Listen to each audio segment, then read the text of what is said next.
It's another day, ting bisbis na pud sa among mga tanom. Medyo nauga na siya, mao ni ang gitanom sa akong paris nga pichay.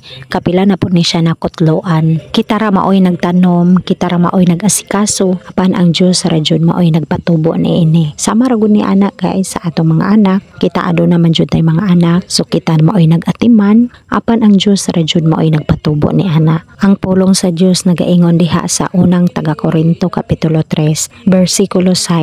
Ako ang nagtanom, si Apollo ang nagbubo, apan ang Dios mao ang nagpatubo. Sa ingon ni ana, dili ang magtatanom, bisan ang magbubo ang may bili, kundili ang Dios nga nagapatubo. Ingon usab ni ana ang mga pastors, ang mga preachers, or ang mga magtutudlo. Bisan sila maoy nagasangyaw ni anang tawhana, apan ang Dios gayod maoy nagapatubo. Dili ang tao maoy nakapausab sa iyang isig katawo, kundili ang Dios lamang. Sa Dios lamang kayod ang tanang dungog ug himaya. Og bisan unsa pa man ang anaa kanato, ang Dios gayod maoy tag-iya, ug ang Dios lamang gayod maoy angay pasidunggan. Kita igo lamang tagipadumala sa Ginoo, apan ang Dios jud maoy nagpatubo. Wala tay bisag unsa nga maangkon. Sama ra usab ni ana nga aduna tay trabaho, apan ang Dios gayod maoy naghatag ni ana og kusog aron kita makatrabaho. Kay ang tanang kusog nagagikan sa Dios. Maong samtang buhi pa ta,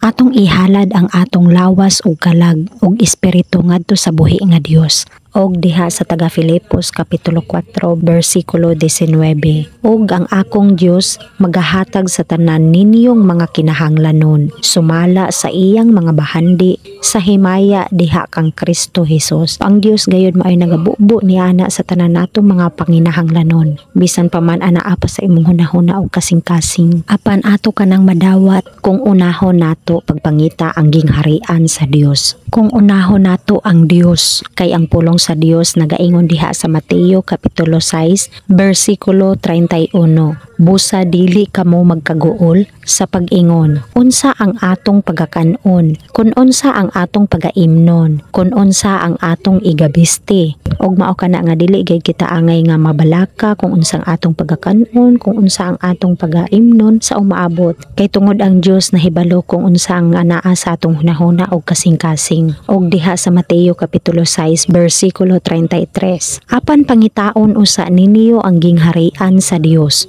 og ang iyang pagkamatarong, og nga tanan kining mga butanga igadugang kaninyo. Busa dili kamo magkaguol tungod sa ugmang adlaw, kay ang ugmang adlaw adunay iyang kaugalingon nga pagkaguol. Igo na sa adlaw ang iyang kadautan. Og mao kana ato gayud unahon pangitaon ang gingharian sa Dios. Kay kana tanan nga atong mga panginahanglanon igadugang ra kana sa atong buhi nga Dios. Og dili lamang ang gingharian sa Dios ang atong pangitaon, kundili ang pagkamatarong usab. Kay ang pagkamatarong sa Dios modagaya usab kana kanato. Dili lamang ang blessing, dili lamang ang mga panalangin sa matag adlaw, kundili ingon man usab ang pagkamatarong. Kita usab mamahimong matarong. Og atong mabasa diha sa Buhat kapitulo 14 bersikulo 17, og bisan pa ni ana wala siya magpasagad nga walay pagpamatuod sa iyang kaugalingon sa pagkaagi nga nagbuhat siya og maayo, og naghatag kaninyo og ulan sa langit,